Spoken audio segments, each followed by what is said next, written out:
Good morning all of you. तो आज का जो हमारा टॉपिक है वो टॉपिक हमारा है 10th फिजिक्स सेकंड लेसन मानव नेत्र तथा वर्ण विक्षेपण। तो सबसे पहला टॉपिक आपको जो था कि प्रकाश का परावर्तन अपवर्तन, इससे पहले वाले पार्ट में आपको क्लियर करवा दिया गया है। तो आज आपका lesson second physics class 10th का लेसन सेकंड का जो टॉपिक है आपका मानव नेत्र तथा वर्ण विक्षेपण। तो पहले लेसन सेकंड का नाम क्या है हम देख लेते हैं।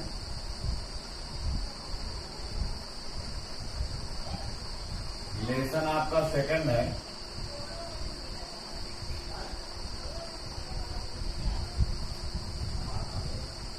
मानव नेत्र तथा वर्ण विक्षेपण। मानव नेत्र तथा वर्ण विक्षेपण जो हमारा क्लास 10th का, ये आपका 10th क्लास का है। 10th क्लास का लेसन सेकंड क्या है? मानव नेत्र तथा वर्ण विक्षेपण। आपको बता दें मानव नेत्र तथा वर्ण विक्षेपण के बारे में आपको पूरा आज इंट्रोडक्शन करवा देते हैं। जितना भी पूरा क्लास 10th में लेसन सेकंड यानी मानव नेत्र आपका 10th में भी है, 12th में भी है। तो अगर आज आप मानव नेत्र समझ जाते हैं तो आप 10th और 12th में भी आपका एक लेसन मानव नेत्र है, 10th में भी आपका लेसन मानव नेत्र है।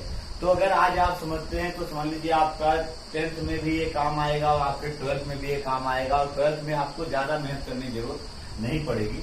तो देखते से पहले जो सबसे पहला टॉपिक इसमें आता है, वो सबसे पहला टॉपिक हमारा जो आता है वो हमारा होता है मानव नेत्र की रचना। सबसे पहला टॉपिक हमारा क्या आता है? Class 10th physics lesson second मानव नेत्र तथा वर्ण विक्षेपण में सबसे पहला टॉपिक हमारा जो आता है वो हमारा आता है मानव नेत्र की रचना, यानी मानव नेत्र की रचना हमें करनी होती है। चलिए आज आपको मानव नेत्र बनाना सिखा देते हैं, और अगर आप इस वीडियो को पूरा देखते हैं तो कभी भी आपको मानव नेत्र बनाने में कोई प्रॉब्लम नहीं होगी। मानव नेत्र कैसे बनाते हैं आपको हम बता रहे हैं। सबसे पहले देखिए यहां पर हम 3 गोला कर देते हैं।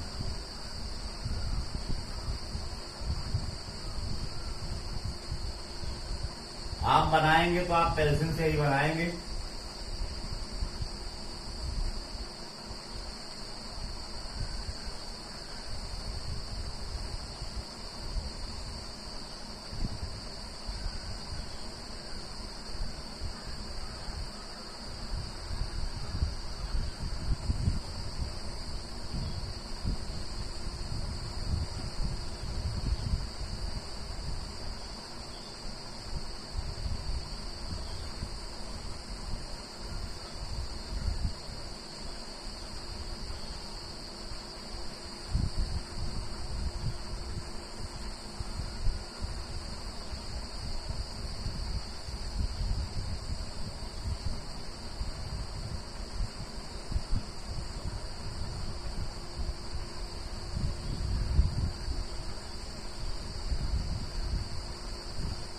ये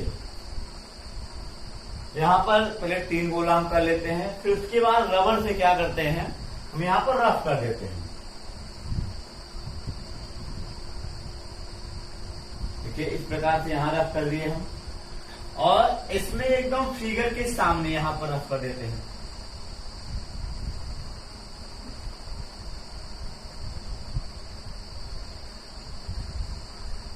ये हम 2 जगह देख रहे हैं, क्या कर दिए हम? रफ कर दिए। अब रफ करने के बाद क्या करते हैं, देखिए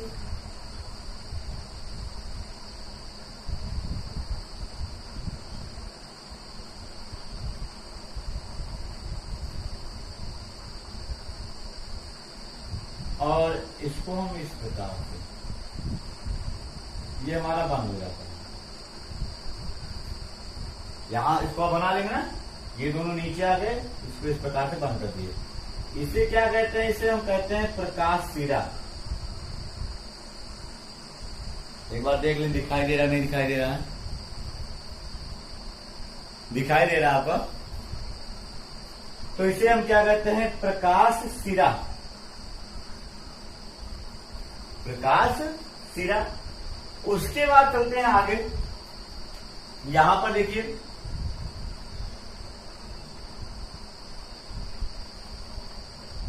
ये हमारा उभरा हुआ भाग होता है,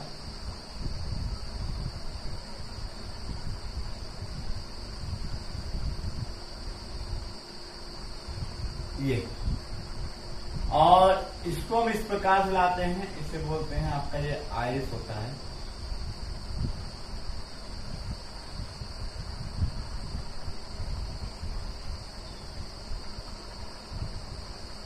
इस प्रकार से, और इस उभरे हुए भाग को हम क्या बोलते हैं, इसको बोलते हैं हम कार्निया। जो हमारे आंख में आपका, तो इसके बारे में पूरा डिटेल आपको समझा रहे हैं किसे क्या कहते हैं, कहां पर पाया था। इसके बाद इसके अंदर एक द्रव होता है, इस द्रव को हम कहते हैं, एक जलीय नमकीन द्रव होता है, इसे हम क्या कहते हैं, जलीय द्रव, जलीय द्रव। और इसे हम क्या कहते हैं, इसे हम कहते हैं आइरिस। ये आपका क्या होता है, मांसपेशियां।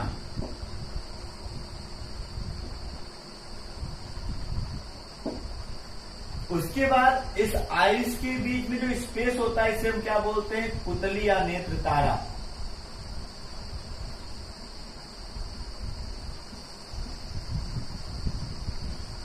पुतली या नेत्र तारा। उसके बाद यहां पर आपका लेंस होता है,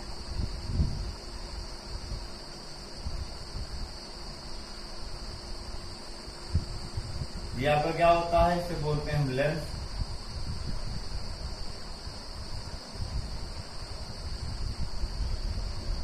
इसको मिसिंग लिख सकते हैं चाहे तो,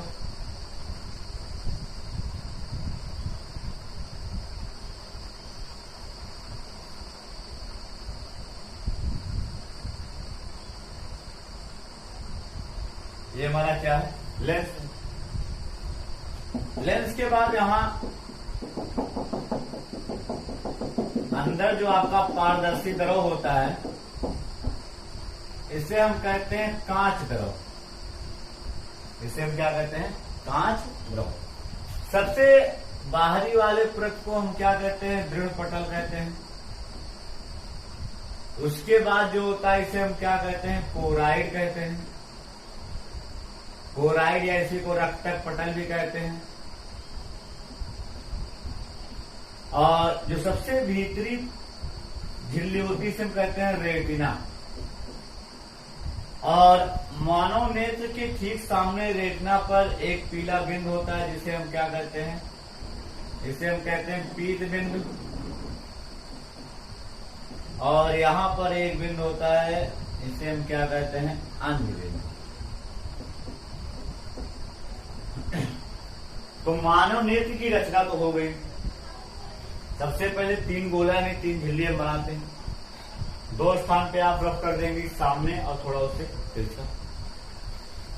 यहां पर इस प्रकार से ये कार्निया होता है, इसे हम क्या कहते हैं, आइरिस कहते हैं। इसे मांसपेशियां, ये लेंस होता है आपका। तो आइरिस के बीच का जो स्पेस होता है, इसे पुतली या नेत्र तारा कहते हैं। बीच के द्रव को कांच द्रव, बाहर के द्रव को जलीय द्रव। सबसे बाहरी पृष्ठ को दृढ़ पटल, उसके बाद कोराइड, उसके बाद रेटिना। उसके बाद नेत्र के सामने आपका रेटिना पर पीला बिंदु होता है, पीत बिंदु। और प्रकाश जहां से होकर मस्तिष्क में प्रवेश करता है, उसे क्या कहते हैं, अंध बिंदु। तो सबसे पहले मानव नेत्र की रचना होने के बाद आपको हम एक एक स्टेप समझा रहे हैं कि कैसे पहचाने किसका क्या कार्य है, किसे क्या कहते हैं।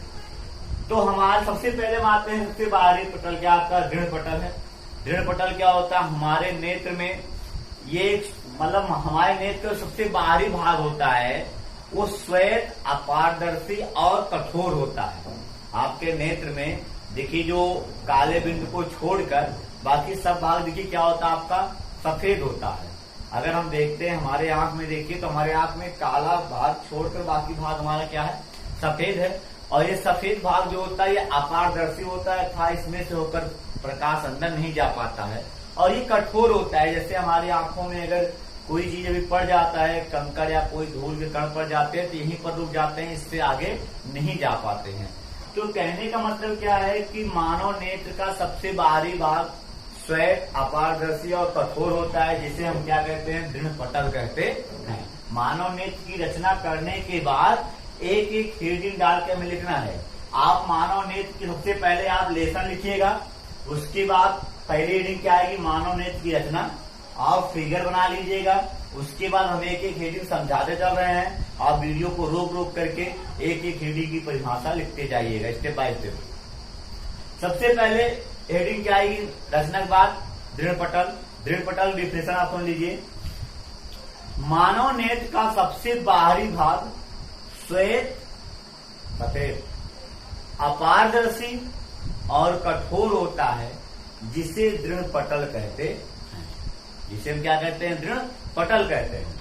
उसके बाद नोट में क्या लिखेंगे, यानी इसका कार्य क्या है, तो नोट आप हेडिंग डाल दीजिएगा और नोट हेडिंग डालने के बाद उसमें लिखेंगे कि दृढ़ पटल का कार्य नेत्र के आंतरिक भागों की सुरक्षा करना है। यानी दृढ़ पटल जो होता है वो आंख की सुरक्षा करता है।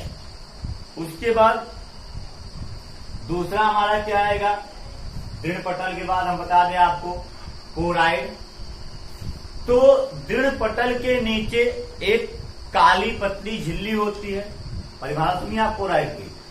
दृढ़ पटल के नीचे एक काली पतली झिल्ली होती है जो प्रकाश के पूर्ण आंतरिक परावर्तन को रोकती है। यानी प्रकाश का पूर्ण आंतरिक परावर्तन नहीं होती है। तो दृढ़ पटल के नीचे एक काली पतली झिल्ली होती है जो प्रकाश के पूर्ण आंतरिक परावर्तन को रोकती है। इसे कोराइड कहते हैं। इसे क्या कहते हैं, कोराइड कहते हैं। उसके बाद मानव नेत्र में जो सबसे भीतरी झिल्ली होती है, जिस पर उसके बाद कोराइड के बाद हेडिंग क्या पड़ेगी, रेटिना। रेटिना क्या है, कोराइड के नीचे की परत जिस पर वस्तु का प्रतिबिंब बनता है, रेटिना कहलाता है। आगे अगली हेडिंग आपकी आएगी कार्निया। क्या है, तो मानव नेत्र में जो उभरा हुआ काला भाग होता है उसी को कार्निया बोलते हैं। देखिए हमारे नेत्र में जो काला बिंदु है इसी को कार्निया बोलते हैं। तो लिखेंगे मानव नेत्र में उभरे हुए भाग को हम क्या कहते हैं, कार्निया कहते हैं। नोट में आप लिख लीजिएगा कि प्रकाश इसी भाग से होकर अंदर प्रवेश करता है। नेत्र में प्रकाश कहां से होकर जाता है, इसी कार्निया से होकर जाता है। उसके बाद आपका आएगा, कार्निया के बाद आएगा जलीय द्रव हेडिंग पड़ेगा। तो कार्निया के भीतर एक नमकीन जलीय द्रव, एक नमकीन द्रव होता है, एक नमकीन और अपारदर्शी द्रव होता है, जिसे हम क्या कहते हैं, जलीय द्रव कहते हैं। और इसका अपूर्णांक जो होता है 1.336 होता है। इसका अपूर्णांक कितना होता है आपका, 1.336 होता है। कार्निया के पीछे एक, उसके बाद हेडिंग आएगी आपकी आइरिस। आइरिस क्या है, तो कार्निया के पीछे एक रंगीन अपारदर्शी झिल्ली पर्दा होता है, झिल्ली का पर्दा होता है। एक रंगीन अपारदर्शी झिल्ली का पर्दा होता है, जिसे हम क्या कहते हैं, आइरिस कहते हैं। कार्निया के पीछे एक रंगीन अपारदर्शी झिल्ली का पर्दा होता है, जिसे आइरिस कहते हैं। आइरिस के बीच में जो रिक्त स्थान, उसके बाद हेडिंग आएगी आपकी पुतली या नेत्र तारा। तो आइरिस के बीच में जो रिक्त स्थान होता है उसे हम क्या कहते हैं, जो खाली स्थान होता है उसे पुतली या नेत्र तारा कहते हैं। अब इसमें नोट में क्या लिखेंगे, इसका कार्य क्या है, तो पुतली या नेत्र तारा का कार्य है कि वो उचित प्रकाश को भी नेत्र के अंदर प्रवेश होने देता है। यानी अगर प्रकाश की मात्रा ज्यादा होगी तो अपने आप सिकुड़ जाता है, और अगर प्रकाश की मात्रा कम होती है तो अपने आप फैल जाता है। अर्थात आवश्यकता अनुसार वो सिकुड़ता और फैलता है और आवश्यक प्रकाश को ही अंदर प्रवेश होने देता है। उसके बाद अगला हमारा जो हेडिंग आएगा आपका लेंस। तो हम जानते हैं कि पुतली के पीछे एक उत्तल लेंस होता है और इसका अपूर्णांक जो होता है 1.44 होता है। मानव नेत्र के सबसे भीतरी भाग में जो द्रव होता है उसे कांच द्रव कहते हैं और इसका अपूर्णांक 1.336 होता है। यानी जलीय द्रव का कांच द्रव का अपूर्णांक सेम होता है 1.336। रेटिना पर नेत्र लेंस के सामने एक पीला बिंदु होता है जिसे पीत बिंदु कहते हैं और वस्तु का प्रतिबिंब सबसे ज्यादा स्पष्ट इसी पर बनता है। यदि वस्तु का प्रतिबिंब पीत बिंदु पर बनता है तो सबसे अधिक स्पष्ट दिखाई देता है। अंध बिंदु जहां से होकर प्रकाश मस्तिष्क के अंदर प्रवेश करता है उसे हम क्या कहते हैं? अंध बिंदु कहते हैं। इस प्रकार से मानव नेत्र की रचना और इसके जितने पार्ट हैं सबके बारे में आपको बता दिया गया है। अब उसके बाद चलते हैं, देखते हैं आगे इसमें जो आगे आएगा हमारा अगला टॉपिक जो आएगा, इसके बाद आएगा नेत्र की समंजन क्षमता। आपको बता दें, हेडिंग सब बता दे रहे हैं, कल आपको स्टेप बाय स्टेप यहाँ पर एक एक टॉपिक जो है लिखकर फिर से अगर अगले पार्ट में, आज इंट्रोडक्शन क्यों हो रहा है। तो अगला टॉपिक जो आएगा हमारा नेत्र की समंजन क्षमता। नेत्र की समंजन क्षमता क्या है? बहुत ही सिंपल डिफिनेशन है, बहुत ही इंपॉर्टेंट है आपके हाई स्कूल में। तो मानव नेत्र की मांसपेशियों द्वारा आवश्यकता अनुसार फोकस दूरी को परिवर्तित करने की क्षमता। मानव नेत्र की मांसपेशियों द्वारा आवश्यकता अनुसार फोकस दूरी को परिवर्तित करने की जो क्षमता होती है उसी को नेत्र की समंजन क्षमता कहते हैं। जैसे मान लीजिए हम यहाँ पर खड़े हैं तो कोई वस्तु हमसे थोड़ी दूर पर रखी है, तब भी उसका प्रतिबिंब हमें स्पष्ट दिखाई दे रहा है। उसको थोड़ा और दूर रख रहे हैं तब भी वस्तु हमें स्पष्ट दिखाई दे रहा है। हम उसको थोड़ा और दूर ले जा रहे हैं तब भी वस्तु हमें स्पष्ट दिखाई दे रही है। यानी हमारा तो नेत्र यहीं पर है लेकिन वस्तु आगे पीछे हो रही है लेकिन वो स्पष्ट दिखाई। इसका मतलब है कि हमारे नेत्र में फोकस दूरी को परिवर्तित करने की क्षमता है और उसी को हम क्या कहते हैं? उसकी समंजन क्षमता कहते हैं। उसके बाद अगली हेडिंग क्या आती है? दृष्टि दोष। तो मानव नेत्र में समंजन क्षमता का क्षीण हो जाना, यानी यदि मानव नेत्र की समंजन क्षमता क्षीण अथवा नष्ट हो जाती है तो मानव नेत्र में दोष उत्पन्न हो जाता है जिसे हम दृष्टि दोष कहते हैं। ये दृष्टि दोष मुख्यतः आपके 3 होते हैं, वैसे 5 होते हैं। सबसे पहले बता दें आपको निकट दृष्टि दोष आता है। निकट दृष्टि दोष क्या है? तो वह दृष्टि दोष जिसमें निकट की वस्तु स्पष्ट दिखाई देती है परंतु दूर की वस्तु स्पष्ट दिखाई नहीं देती है, निकट दृष्टि दोष कहलाता है। और इसके निवारण के लिए अवतल लेंस का प्रयोग करते हैं। चश्मे में जब इसका निवारण, जब इलाज कराते हैं चश्मे में कौन सा लेंस लगता है? अवतल लेंस लगता है। और निकट दृष्टि दोष में वस्तु का प्रतिबिंब रेटिना से पहले बनता है। उसके बाद अगला टॉपिक आता है दूर दृष्टि दोष। तो सेम इसी को उल्टा, वह दृष्टि दोष जिसमें दूर की वस्तु स्पष्ट दिखाई देती, जो दोष होगा वही वस्तु स्पष्ट दिखाई देगी। दूर की वस्तु स्पष्ट दिखाई देती है परंतु निकट की वस्तु स्पष्ट नहीं दिखाई देती है, दूर दृष्टि दोष कहलाता है। इसके निवारण के लिए उत्तल लेंस का प्रयोग करते हैं। इसमें वस्तु का प्रतिबिंब रेटिना के पीछे बनता है। उसके बाद जरा दृष्टि दोष आता है। जैसे जैसे हमारी उम्र बढ़ती है तो हमारे शरीर की जितनी मांसपेशियां सब शिथिल हो जाती हैं। तो जब शरीर की सारी मांसपेशियां शिथिल हो जाती हैं तो नेत्र की मांसपेशियां भी शिथिल हो जाएगी और जब नेत्र की मांसपेशियां शिथिल हो जाती हैं तो फोकस दूरी को परिवर्तित नहीं कर पाती हैं। तो जरा दृष्टि दोष की डिफिनेशन क्या है? कि आयु में वृद्धि के साथ साथ मानव नेत्र की मांसपेशियां शिथिल अथवा तथा कमजोर हो जाती हैं जिसके कारण वो फोकस दूरी को परिवर्तित नहीं कर पाती हैं। इस प्रकार के दृष्टि दोष को जरा दृष्टि दोष कहते हैं और इसके निवारण के लिए हम द्विफोक्सी लेंस का प्रयोग करते हैं। द्विफोक्सी का मतलब हो गया उत्तल और अवतल दोनों। इसके बाद 2 टॉपिक और है, उसको बता के कल आपका एक टॉपिक हो जाएगा। और अगर आप वीडियो पूरा देखे हैं तो आप जितनी डिफिनेशन बताए हैं आप वीडियो को पुश करके केवल मानव नेत्र की रचना, इसके जितने पार्ट हैं केवल उसी की डिफिनेशन आप लिख सकते हैं। बाकी समंजन क्षमता, निकट दृष्टि दोष, दूर दृष्टि दोष, इन सब का जो है अगले पार्ट में विथ फिगर आपको समझाया जाएगा कि मतलब कौन से दोष में प्रतिबिंब कहाँ बनता है, उसके निवारण के लिए लेंस कहाँ पर रखते हैं, कैसे रखते हैं कि प्रतिबिंब रेटिना पर बन जाता है। तो अगला टॉपिक आपका कल अगले पार्ट में होगा। तो आज के लिए केवल इतना ही रहेगा। इसको आप पूरा एकदम ध्यान से 1 बार 2 बार वीडियो देख लीजिएगा। मानव नेत्र के बारे में आपको टोटल जानकारी